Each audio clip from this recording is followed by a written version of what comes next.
You're listening to A Radio.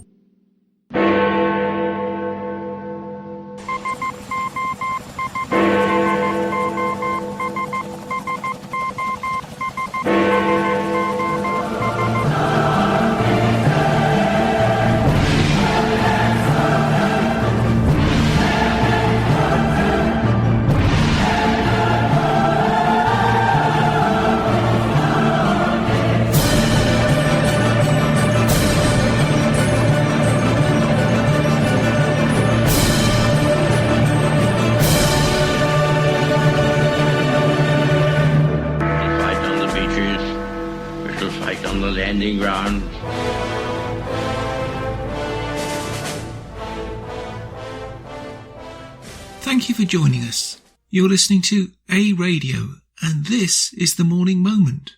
We are on Monday, Wednesday and Friday at 11:45 Eastern. Follow us on Spreaker.com and click on the like button. You can find us on most social media platforms such as iTunes, Spotify and iHeartRadio.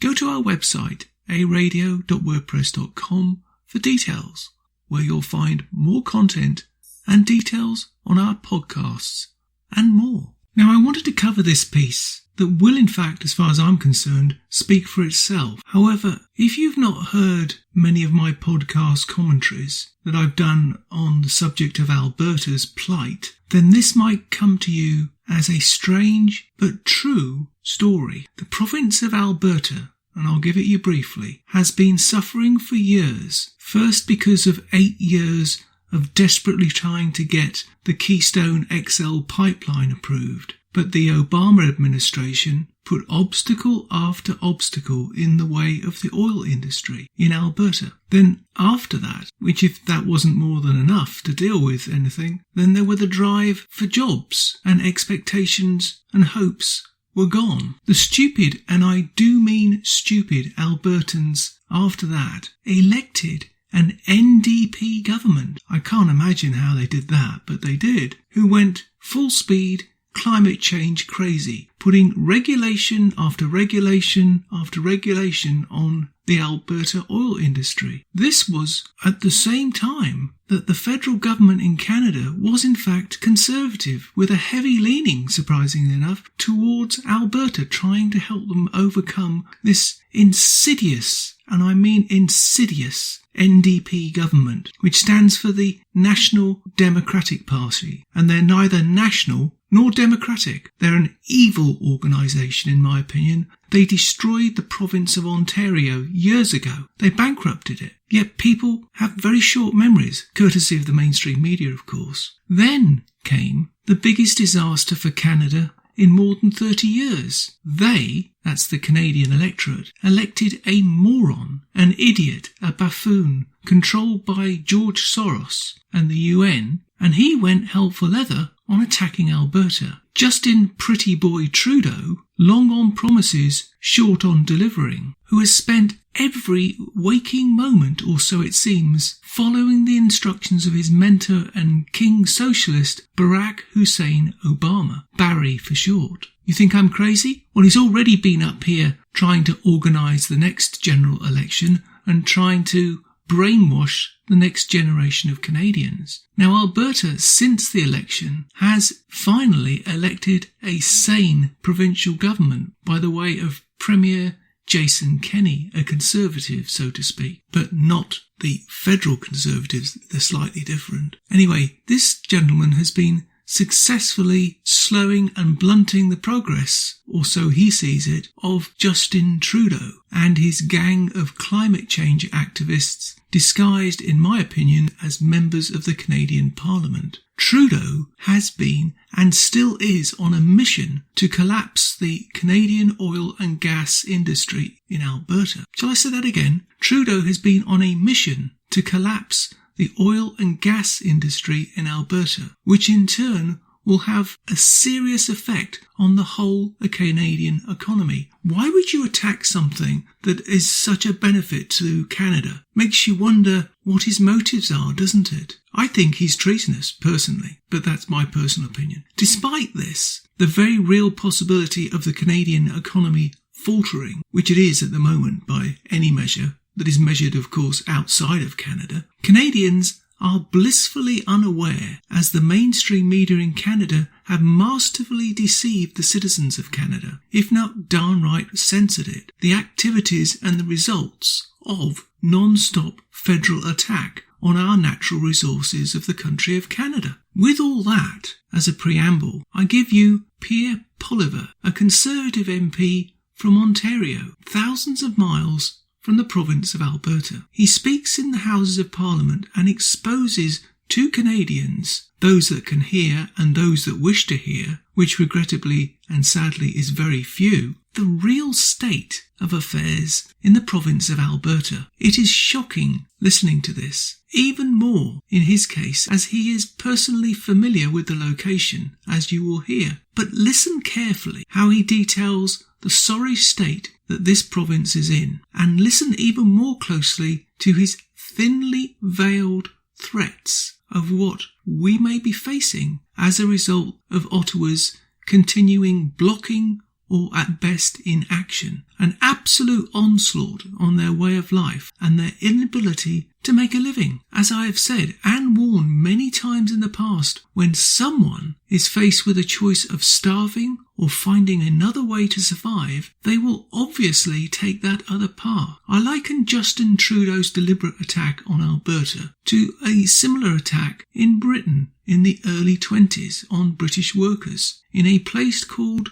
Jarrow, which is near Newcastle in the north of England, where they faced similar desperation. They marched on Parliament to demand a change. They called it the Jarrow Hunger March. You can look it up. This, I believe, is what's coming to Ottawa, and Trudeau can run, he can hide, but be in no doubt at all, he cannot escape the justice that Albertans are and will be demanding from this evil bunch of social thugs in Ottawa, masquerading as MPs. They are coming. Make no mistake, they are coming. No wall, no barricade will stop them. How could you stop 100,000, 500,000, 1 million, 5 million people? Because that's what it could be up to. Because at the end of the day, Mr. Trudeau, if you've lost everything, then you have nothing left to lose. Politicians, take heed. Albertans are coming very soon. Here's that piece, and the links will be on my site. They're always on my site.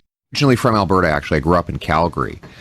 And I just want to add to your observations about how desperate a situation it is out there. I think some of the members in the committee might be surprised by some of the language they're hearing from business leaders in Alberta.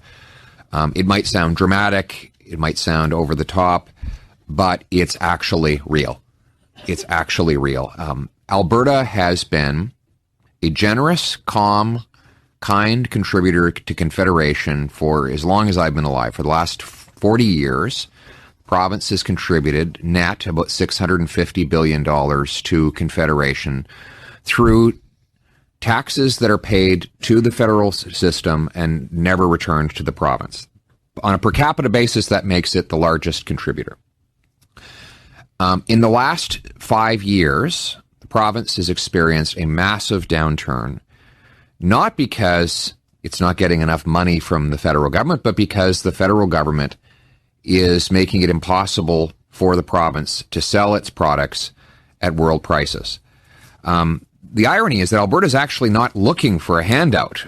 They're actually just looking for a bypass so that they can build pipelines at the expense of private investors, no cost to their fellow Canadians, in order to sell their products at world prices. Failure to allow that to happen has led 200,000 people to lose their jobs. Over 20% of young men in rural Alberta are unemployed. Rural property crime has skyrocketed because people are desperate enough to go onto farm properties and literally siphon fuel out of vehicles that are parked there. Delinquencies have skyrocketed. The commercial real estate vacancy in downtown Calgary is 25 to 30%. Like, that's Great Depression level vacancies. It is astonishing. Like, if you go to Kensington, which used to be a happening hipster neighborhood near the river in downtown Calgary, the Starbucks closed there. Starbucks doesn't close anywhere. You know what I mean? And this is a place where people love to drink coffee. And I don't think people in Ottawa on Parliament Hill realize how desperate the situation is getting. And this is at a time when world oil prices are relatively high, where there's growing Asian demand for natural gas that we could supply from Western Canada, but that government policies are preventing it from going ahead. And I know we're supposed to just ask questions here, Mr. Chair, but having grown up in the province and having many friends and family who are suffering there right now, I just think people around Parliament Hill need to come to the realization of how desperate it is out there and how many people are suffering.